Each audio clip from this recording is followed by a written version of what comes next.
Doctor M Venkateswara Rao, chairman Venkatapadma hospital, advanced maternity and newborn care centre. ఇది మా యొక్క modular operation theatre, sophisticated operation theatre. దీంట్లో 2 tables ఉన్నాయి. దీంట్లో ఫస్ట్ టేబుల్లో ఈ గైనకాలజికల్ సర్జరీ కానీ, ఆబ్స్టెట్రిక్ సర్జరీ కానీ, డెలివరీస్ కానీ, సిజేరియన్ కానీ, అదర్ గైనకాలజికల్ సర్జరీస్ అన్నీ కూడా ఇక్కడ చేస్తూ ఉంటాము.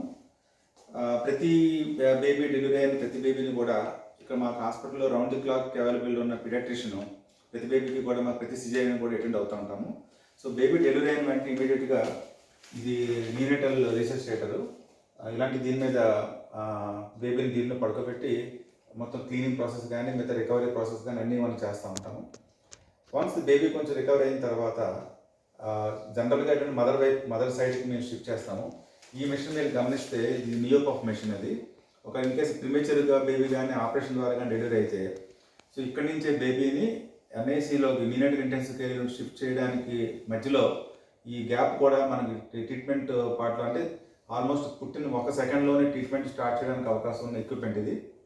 దీని ద్వారా బేబీని పైకి షిఫ్ట్ చేసి సో ఆటోమేటిక్గా అక్కడ మళ్ళీ బేబీకి సంబంధించిన వరకు ట్రీట్మెంట్ అన్నది మా లెవెల్ 1 ఎన్ఐసిలో దాని ట్రీట్మెంట్ ఇవ్వగలుగుతున్నాం అన్నమాట.